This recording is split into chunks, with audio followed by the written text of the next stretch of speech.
Hi అండి. ఈ దేవుడు ఎక్కడని ఆలోచిస్తున్నారా?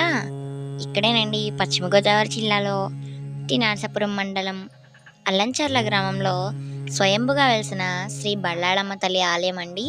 ఇక్కడ చాలామంది భక్తుల నమ్మకం ఏంటంటే, ఇక్కడ అమ్మవారికి ముడుపు చెల్లించి, ఇంకా ఏదన్నా మంచి కోరికను కోరుకుంటే ఇది ఖచ్చితంగా నెరవేరుతదని ఇక్కడ వాళ్ళ నమ్మకం. ఇక్కడ అమ్మవారికి పట్టు వస్త్రాలు, పొంగలి సమర్పిస్తారండి. ఈ ఆలయ విశిష్ట ఏంటంటే, ఈ ఒక్క కథ వింటే చాలండి. ఒకరోజు ఇక్కడ ఫంక్షన్ జరుపుతూ ఉన్నారండి. అక్కడికి ట్రాక్టర్ తోలానని వచ్చిన ఒక అబ్బాయి, ఏంటి వీళ్ళంతా రాయికి మొక్కుతున్నారు, అసలు ఈ రాయి దేవుడేంటి, అసలు వీళ్ళంతా మూఢనమ్మకం అని మనసులో అనుకున్నారంతే. అంతేనండి. క్షణాల్లో ఒక పిల్లకి, ఒక 5 ఇయర్స్ పాపకి అమ్మవారొచ్చి అక్కడికి వచ్చి పీట మీద కూర్చుని, "ఏంట్రా నువ్వనేది? నా గురించి ఏం మాట్లాడుతున్నావు?" అని అతనన్నంట.